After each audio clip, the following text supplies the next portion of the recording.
Olá,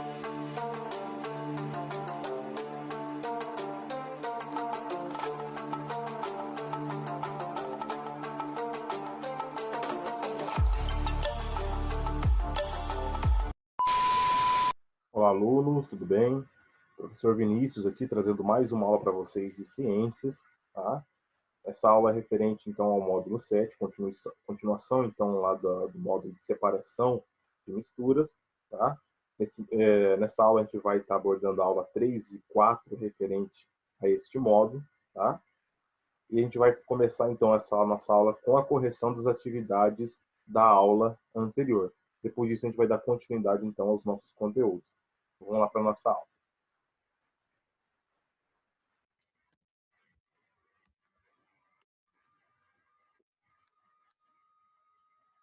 Bom, dando início, então, à nossa aula, a gente vai fazer a correção lá das nossas atividades da aula passada. A gente vai, então, dar continuidade a essa aula 3 e 4 do módulo 7.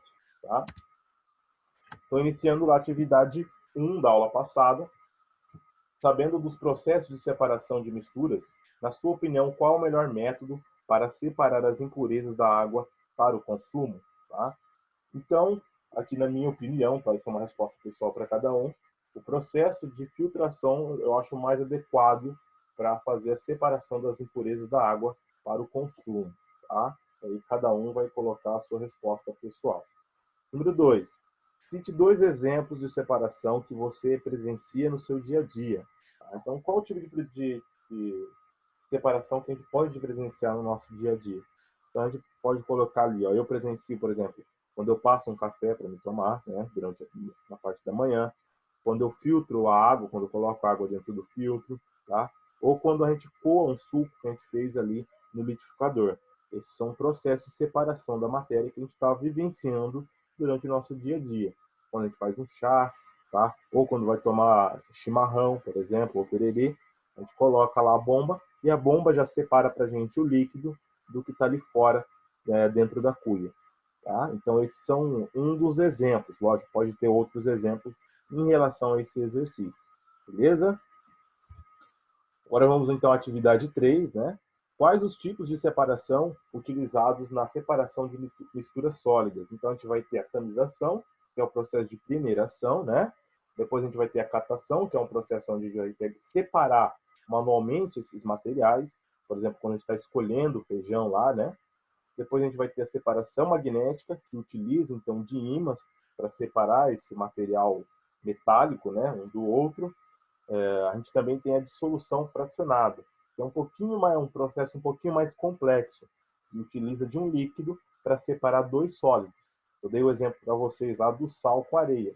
Tem como separar o sal de areia usando qualquer outro tipo de método desse? Não.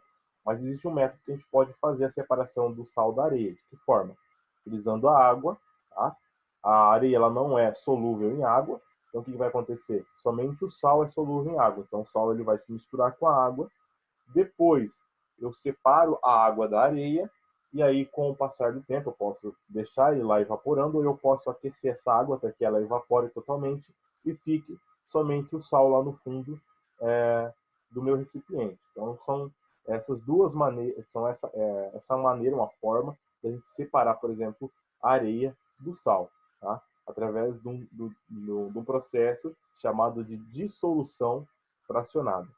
Tá?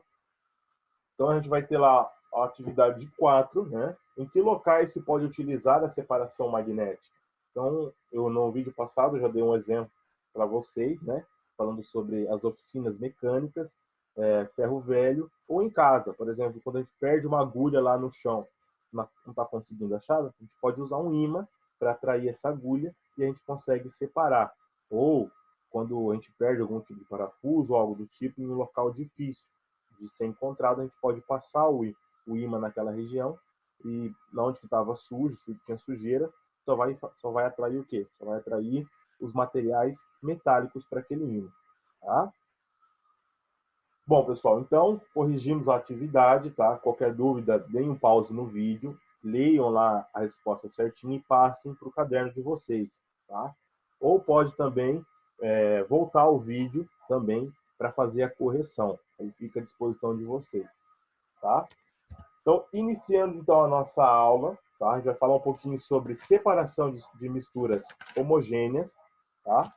Começando então lá na página 349, tá? Portanto, peguem a apostila de vocês na página 349, aonde a gente vai falar um pouquinho dos processos de separação de misturas homogêneas, tá? A gente já falou na aula passada sobre os processos de separação de misturas heterogêneas, tá? O que é uma mistura heterogênea? Que a gente consegue observar as duas substâncias que foram misturadas. Já uma mistura homogênea, a gente não consegue separar as duas substâncias que foram misturadas. Portanto, esses processos de separação de misturas homogêneas são um pouco mais complexos do que a gente imagina um pouquinho, tá? Do que a gente já viu ali na separação de misturas heterogêneas, tá? Então, assim como os métodos de separação das componentes heterogêneas, de uma mistura heterogênea, né? A escolha do melhor método para separar os componentes de uma mistura homogênea exige o conhecimento, tá, das propriedades dos componentes que deseja obter. Tá? Então, a gente vai ter algumas técnicas que são empregadas a algum tipo de substância que, por exemplo, a gente não pode empregar em outro tipo de substância. Por quê? Porque a gente não consegue uma separação adequada. Como, por exemplo, uma separação magnética, a gente não vai conseguir separar o sal da areia. Tá? Ou a gente não vai conseguir separar lá as impurezas do feijão com a separação magnética ou com a dissolução fracionada. Por isso que a gente tem que conhecer a substância que a gente quer separar para a gente aplicar o melhor método de separação dessas misturas. Tá? Então, as misturas de sólido se dissolvem em líquido. Tá? Então, para separar os componentes de misturas homogêneas de sólido dissolvido em líquido, são utilizados a evaporação e a destilação simples. Tá? Então, são dois métodos ali de mistura homogênea. Um exemplo que a gente vai ter aqui na nossa apostila é a separação entre um sólido e um líquido, quando a gente tem uma mistura homogênea entre um sólido e um líquido. Por exemplo, a água com sal. Tá? Por exemplo, lá na água com sal, se a gente pegar água, sal e misturar, ela vai virar uma mistura homogênea. A gente não consegue saber o que é sal e o que é água. Lógico, se for uma mistura saturada, a gente vai ver o sal ali no fundo. Mas se for uma mistura ali que não está saturada, que ela está em equilíbrio, a gente não consegue ver esse sal ali dentro do copo de água, certo? E como que a gente vai fazer para separar essa água e esse sal? Então, a gente vai pegar um processo de evaporação, que é o processo que ocorre naturalmente. Pode pegar e deixar essa água com sal lá fora de casa ou dentro de casa por um período bem longo e a gente vai perceber que essa água ela vai evaporar e aí somente vai ficar no copo o sal, tá? Então a evaporação é um processo lento e natural, né? No qual uma substância vai passar do estado líquido para o estado gasoso, tá? Vapor, separando-se do líquido que antes estava dissolvido nela. Então, o sólido, que é o sal, ele não vai passar do estado sólido para o gasoso, tá? Isso não vai acontecer. Somente vai o quê? A água que estava no estado líquido que vai passar para o gasoso. Portanto, aquele sal ele vai ficar dentro daquele recipiente, tá? Eu trouxe um exemplo para vocês para falar um pouco a respeito disso, tá? Isso acontece naturalmente nas salinas. O que é uma salina, professor? Nas salinas são regiões ou são locais aonde, tá, eles fazem a extração do sal da água do mar para poder utilizar, por exemplo, o sal de cozinha ou sal para utilizar com tratamento de alguns bovinos, tá? Por que, professor, é importante a gente saber disso? É o mesmo processo que eu acabei de falar para vocês no frasco, só que em vez da gente misturar água no sal, eles já pegam a água misturada do mar, tá? A gente tem um alto teor de sal lá, e eles separam em represas e deixam essa água por um longo período, tá? Dentro desse longo período, o que acontece com essa água? Ela vai começar um processo de evaporação instantânea. E aí aquela água que estava ali no estado líquido vai passar para o estado gasoso e o sal que estava nela vai ficar depositado no fundo daquele tanque. Ah, professor, mas em qualquer lugar dá para fazer isso? Qualquer lugar da praia dá para fazer isso? Não, tá? Então as salinas elas estão localizadas em regiões quentes, porque tem que ter calor para que essa água evapore, né? E com bastante vento e onde chove pouco. Por quê? Porque se for um local onde chove muito, tá? Se eles não retirarem o sal com rapidez, eles não vão conseguir ter esse sal, tá? Porque ele vai entrar em contato com a água de novo e vai se dissolver, certo? Então, eles têm que ter uma região muito específica. E tem uma região do Brasil, tá? Que é lá no Rio Grande do Norte, que a gente tem uma grande quantidade de salinas, tá? E lá, os trabalhadores que trabalham nessas salinas são chamados de mornotos, tá? Marnotos, desculpa.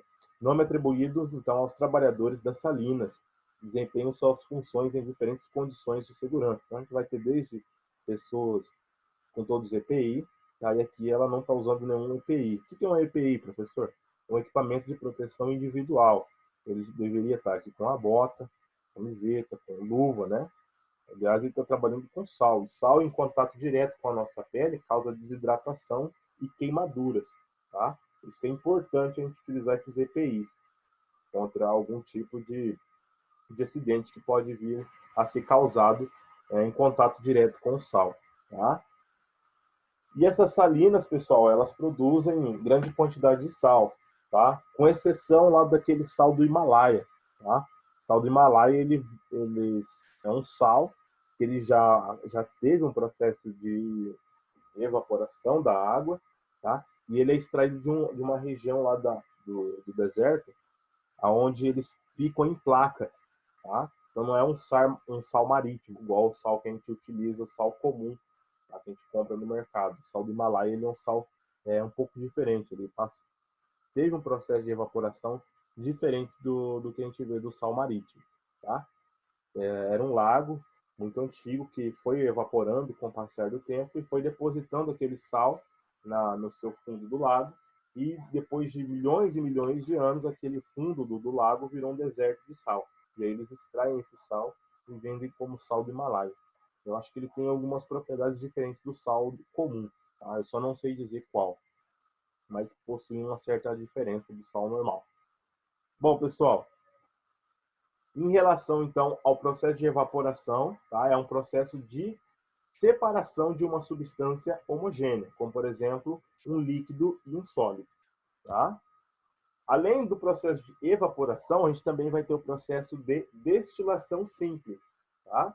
Então, vamos considerar uma mistura entre água e sal de cozinha. Se utilizarmos a evaporação para separar os componentes, a água evapora e é perdida para o ambiente, tá? Restando só o sal de cozinha. No entanto, na destilação simples, conseguimos obter os dois componentes, a água e o sal, tá? Então, durante o processo de destilação simples, é um processo onde eu faço o quê? A separação, tá? Dos dois componentes. Lá no processo de evaporação, na obtenção do sal nas salinas, ou quando eu deixo o meu frasco lá com o passar do tempo, ele recebendo o calor do ambiente, aquela água evaporando, a gente não consegue reaproveitar a água, a gente só consegue usar o sal. A água ela vai se dissipar no ambiente. Tá? Já no processo de destilação simples, a gente consegue aproveitar tanto o sal quanto a água. Tá? Então a gente vai aquecer aqui, ó, o sal com a água. Essa água ela vai evaporar, ela vai passar para o estado gasoso e ela vai começar a correr por esses canos até chegar lá no outro frasco. E o sal ele vai ficando depositado nesse outro.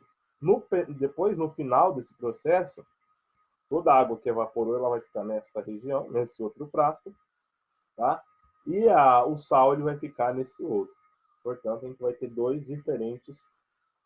os dois produtos aqui que foram misturados, né? As duas substâncias que foram misturadas e transformadas em uma substância homogênea, agora estão separados, o sal de um lado e a água do outro, tá? Isso aqui ele é recomendado quando a gente quer usar quer separar realmente os dois, tá? E quer utilizar esses dois produtos como produto final. Bom, pessoal, então para a gente fixar um pouquinho o conteúdo a respeito disso, tá? Eu gostaria que vocês respondessem essa questão. Tá? E como assim, professor? Eu quero que vocês deem um pause agora no vídeo, copiem, tá, essa atividade e respondam no caderno de vocês. E na nossa próxima aula, eu trago a resposta e a gente corrige essa atividade. Beleza? Então, dá um pause aí, copie a pergunta e respondam no caderno de ciências. Para quem já copiou, agora a gente vai dar continuidade ao nosso vídeo. Misturas de líquidos, tá? Então, quando tem uma mistura de dois líquidos, por exemplo, o processo de separação ele é um pouco mais complexo, tá? Então, para separar os componentes de misturas homogêneas de líquidos, tá? Miscíveis, é utilizada a destilação fracionada. O que é isso, professor? Destilação fracionada. É um processo de destilação um pouco parecido com o processo de destilação que a gente observou lá nos slides anteriores, tá? Só que aqui a gente vai ter um destilador um pouco diferente do que aquele que a gente observou lá, tá? Então a gente vai ter algumas peças diferentes que vão fazer essa separação entre dois líquidos. Por exemplo, o álcool e a água, tá? Se a gente misturar os dois, não tem como a gente separar por um tipo de processo de destilação simples. A gente tem que usar a destilação fracionada, tá? E eu vou mostrar para vocês como isso ocorre. Então, esse processo ele é semelhante então à destilação simples, mas com a adição de uma coluna de vidro cheia de obstáculos, formada por bolinhas ou cacos de vidro. Então, aqui a gente vai ter várias bolinhas, tá? Nessa coluna. Aqui a gente vai ter o frasco com a nossa mistura, por exemplo, de água e álcool, tá? Entre o condensador e o balão, onde a mistura está sendo aquecida, essa coluna é chamada de coluna de destilação ou fracionamento. Então, a gente tem aqui o condensador, que é a coluna de fracionamento. Tá vendo aqui? Ó? Essa aqui é a coluna de fracionamento. Os obstáculos permitem que o componente de menor temperatura de ebulição, aquele que ferve com maior facilidade, ele consiga, então, ser passado para o outro frasco, enquanto que o outro ele acaba ficando preso, tá? Nessa região. Como assim, professor? Então, na parede daqui da coluna de fracionamento, vai ficar presa a água, enquanto que o álcool, que a gente sabe que o álcool ele evapora com mais facilidade do que a água, ele vai evaporar e entrar por esse cano, tá? Depois ele vai descer, vai acontecer ali um processo de resfriação do álcool e ele vai pingando nesse outro frasco aqui embaixo, tá vendo? Então, é um processo de destilação fracionada, porque eu estou fracionando o que pode sair lá do meu destilador, tá? Então aqui, ó, toda a água que evaporou junto com o álcool, ela vai ficando retida aqui nessa coluna de fracionamento, tá? Por exemplo, a água está evaporando junto com o álcool, só que o álcool ele é mais volátil. Isso significa que ele fica no estado gasoso com mais facilidade do que a água. E aí ele vai subir mais rápido do que a água, certo? Se ele sobe mais rápido, ele entra no caminho também mais rápido. Enquanto que a água, quando entra em contato com esses pedaços, com esses obstáculos, tá? Ela vai condensando, ela vai passando do estado gasoso para o estado líquido. E aí ela vai voltando lá para o frasco embaixo de novo. E o gás e o álcool que estava no estado gasoso vai entrar por esse caminho e vai condensar lá no outro frasco, tá? Então esse é o processo de destilação fracionada, que pode separar dois líquidos com temperatura de ebulição diferente. Tá, pessoal? Se for temperatura de ebulição idêntico, fica mais difícil de fazer essa separação, tá? E aonde que a gente pode usar a destilação fracionada? Desde o preparo do álcool, tá? No álcool do carro, até também na obtenção de derivados do petróleo, tá? Então a gente pode, não sei se vocês estão observando aí, mas lá na página 351 da apostila de vocês, a gente também tem essa mesma imagem, tá? E aí vocês podem observar ela lá também na apostila. Aqui a gente vai ter um esquema simples de uma refinaria de petróleo, tá? Então, o petróleo é um tipo de substância, é uma mistura, né, homogênea, com vários tipos de hidrocarbonetos, de vários tipos de substâncias. E através do processo de destilação fracionada lá dentro da refinaria, tá? A gente vai conseguir obter diferentes frações desse petróleo, tá? Então, aqui na parte mais grossa do petróleo, a gente consegue quem? O óleo lubrificante, tá? Que é usado lá para motores a combustão, tá? O segundo aqui, um pouco menos grosso, a gente vai ter o óleo diesel, que é usado em caminhões, tá? Caminhões, trator, enfim, todos esses motores que utilizam diesel como combustível, tá? O terceiro, um pouco mais denso aqui, a gente vai ter o querosene, tá? Então, o óleo lubrificante é o mais denso de quase todos, tá? Só vai perder, então, ali para resíduos como a parafina, a cera e o piche, que na verdade, é como se fosse um descarte do petróleo, né? O primeiro, a obtenção é de lubrificante, depois o óleo diesel, tá? Depois a gente vai ter o querosene, que ele é utilizado como combustível de avião. Depois a gente vai ter a gasolina e, por último, o gás natural. Tá vendo? Todos esses produtos, eles têm como origem lá o petróleo. E a gente só consegue obter ele graças ao quê? A um processo de destilação fracionada. O gás natural tem um ponto de ebulição bem mais baixo que a gasolina, o ponto de ebulição da gasolina é bem mais baixo que o querosene, o ponto de ebulição do querosene é bem mais baixo que o óleo diesel, o ponto de ebulição do óleo diesel é bem mais baixo que do óleo lubrificante, e o ponto de ebulição do óleo lubrificante é bem menor do que o do piche, ceras e de parafina. Por isso que a gente consegue separar. Se, por exemplo, se o óleo diesel e o óleo lubrificante tivesse o mesmo ponto de ebulição, a gente não iria conseguir fazer essa separação por destilação fracionada. Por isso que esse método ele é muito importante para a separação dos líquidos. E é importante também a gente saber, tá, qual que é o ponto de ebulição desses líquidos para que eu consiga fazer esse processo de destilação fracionada. Beleza, pessoal? Agora eu quero que vocês copiem a atividade 2, tá? Lá, descreva quais são os tipos de destilação que podemos realizar. Respondam isso no caderno de vocês. Tá? A gente vai ter o exercício número 2, atividade 2 aqui, né? E qual é o tipo de destilação utilizado nas refinarias de petróleo?